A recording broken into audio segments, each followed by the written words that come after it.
Assalamualaikum warahmatullahi wabarakatuh. Para pemirsa, seperti sudah menjadi idiomatik bahwa apapun yang diucapkan dan yang dibuat oleh Yusuf Mansur itu mestilah kita lihat sebagai upaya untuk mendapatkan uang. Termasuk nanti seseorang yang sudah jadi mayat, bagi Yusuf Mansur kalau bisa mendatangkan uang maka itu akan dia jual untuk mendapatkan uang.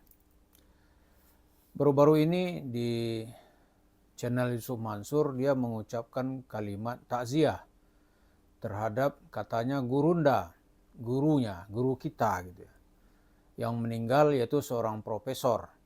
Kalau tidak salah yang meninggal itu Profesor Dr. Huzaimah yang berasal dari Sulawesi Selatan. Maka Yusuf Mansur mengatakan itu guru dia gitu.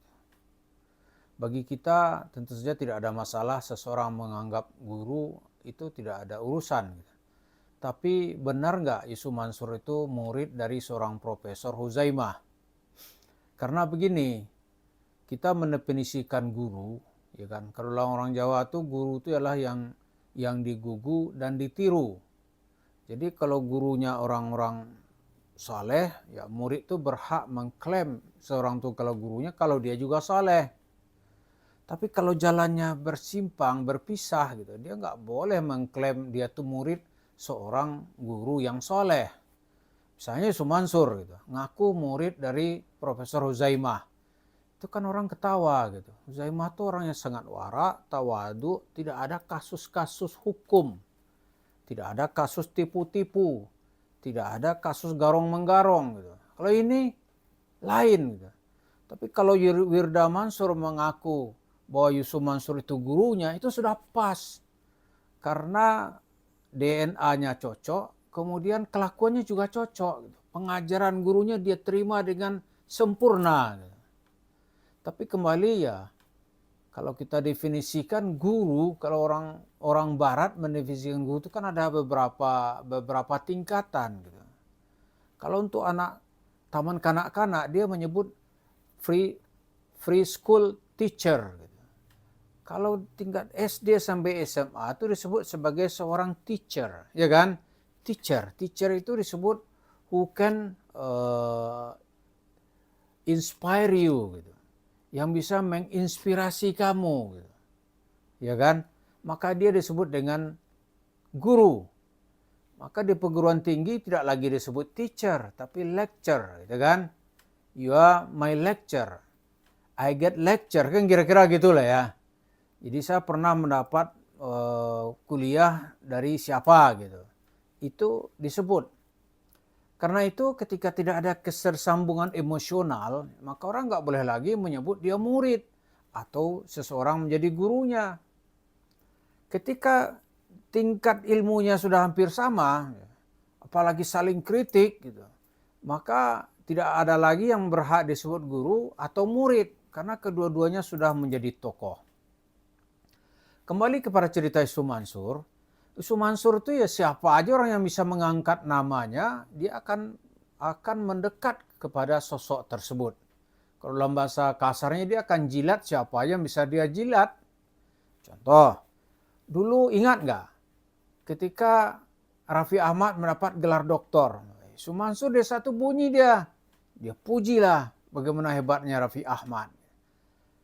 Lalu ketika Nikita Mirzani berkonflik dengan anaknya, Yusuf Mansur memuja Nikita sebagai seorang ibu yang sangat hebat.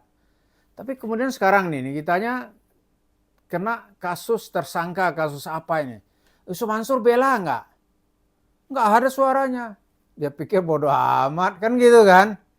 Jadi kembali kepada cerita tadi itu, guru gitu. Yusuf Mansur siapa ya kan disebut guru kalau itu menguntungkannya. Jangankan Profesor Huzaimah, ada aja sangkut-sangkutan dikit, itu kalau meninggal layak jual, dia akan tampil sebagai seorang pahlawan. Misalnya ketika Syekh Ali Jabir yang terkenal sebagai seorang hafiz, ini hafiznya benaran loh ya, terkenal sebagai seorang hafiz, punya program ingin mencetak 1 juta hafiz Al-Quran di seluruh Indonesia, meninggal karena COVID. Yusuf Mansur menyambar mayatnya ini dengan dalih, dia ini ada wasiat dulu supaya dimakamkan di Ma'had Darul Quran. Di Ma'had Darul Quran itu objek jualannya. Jadi mayat pun dia jual gitu. Lalu dia jual juga di situ mayat Umi katanya ibunya. Coba aja dalam tausiah atau dia mengajak orang ke sana gitu. Nggak ada dia memintakan ampunan kepada ahli kubur gitu. Tapi dia ingin mengambil manfaat dari mayat yang ada di dalam kubur. Nah, kepada Utsaiman tujuan juga sama. Dia ingin menampilkan atau menempelkan dirinya bahwa dia dari murid dari tokoh-tokoh hebat. Profesor gitu kan. Tapi orang kan tetap melihat perilaku atau perbuatan yang dilakukannya. Ya kan? Lalu orang mengatakan bagaimana itu patah berani Imam Syafi'i rahimahullah itu satu huruf aja dia dengar dari seorang dianggap itu gurunya gitu. Itu lain. Imam Syafi'i itu dia telah menjadi tokoh sentral dari berbagai macam ilmu. Jadi siapa saja yang disebut gurunya itu akan dianggap orang benar gurunya. Bahkan dalam kehidupan Imam Syafi'i itu ada sebuah idiomatik gitu. Sesuatu atau seseorang yang berilmu kalau tidak didatang oleh Imam Syafi'i itu diragui keabsahan ilmunya. Bahkan kalau ada orang menyebut bahwa ada alim sezaman dengan Imam Syafi'i, tapi tidak satu kalimat pun kata-kata dikutip oleh Imam Syafi'i, tidak sekalipun dia datang ke tempatnya, maka dinyatakan bohong dia sebagai seorang ilmuwan. Itu argumen ini dipakai oleh Imam atau Syekhul Islam Ibnu Taimiyah rahimahullah. Ibnu Taimiyah membantah keilmuan Imam Ja'far Shadiq. Kata Ibnu Taimiyah kepada murid-muridnya, siapa di antara kalian yang pernah melihat Imam Ja'far Shadiq menulis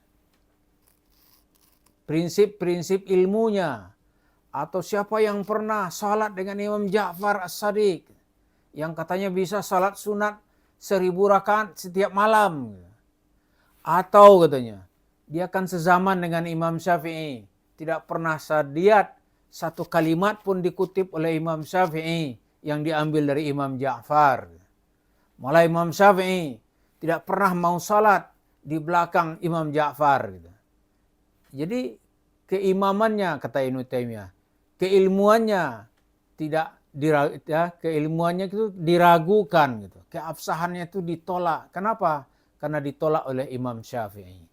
Kembali kepada cerita Yusuf Mansur ini, dia akan menempelkan dirinya itu kepada siapa aja yang bisa mengangkat atau membuat dia mendapat peluang. Peluang apa? Ya peluang bagaimana mengolah sesuatu itu menjadi duit. Jadi kalau Syekh Ali Jabir, mayatnya itu pun dijadikan duit. Profesor yang lain yang ditempel itu akan dijadikan duit nanti. Padahal kalau kita cek tahunnya ya, itu kita ragu dia pernah dapat pelajaran dari Profesor Huzaimah. Kenapa? Profesor Huzaimah itu ya mulai tahun berapa itu? 95 itu dia sudah nggak mengajar S1, dia mengajar S2, S3. Saya tahu tuh mata kuliah yang diajarkannya itu diantaranya adalah buku Bidayatul Mujtahid karangan Ibnu Rushd. Itu yang dikembangkan di pasca sarjana UIN Syarif Hidayatullah Jakarta. Nah, Yusuf Mansur kapan dia ngambil kuliah pasca sarjana? Terus tahun 95 Yusuf Mansur kan baru tamat. Dia sudah nggak mengajar di S1 Bu Uzaimah. Terus kapan dia dapat murid gitu. Terus berikutnya ketika antara 95 sampai tahun 2000 itu Yusuf Mansur kan sibuk dengan dunia pernapian. Ya kan? Dia keluar masuk penjara ini orang. Terus kapan dia belajarnya? Jadi klaim-klaim begitu itu akan terbantah nanti dengan sifat dan kelakuannya. Di Yusuf Mansur nggak usahlah Anda menempel-nempel itu tertolak oleh fakta gitu. Tapi kalau Wirda disebut sebagai muridnya Yusuf Mansur, itu pas, ya kan? Karena kelakuan bapaknya betul-betul turun kepada anaknya. Itu baru hubungan yang emosional antara guru dengan murid.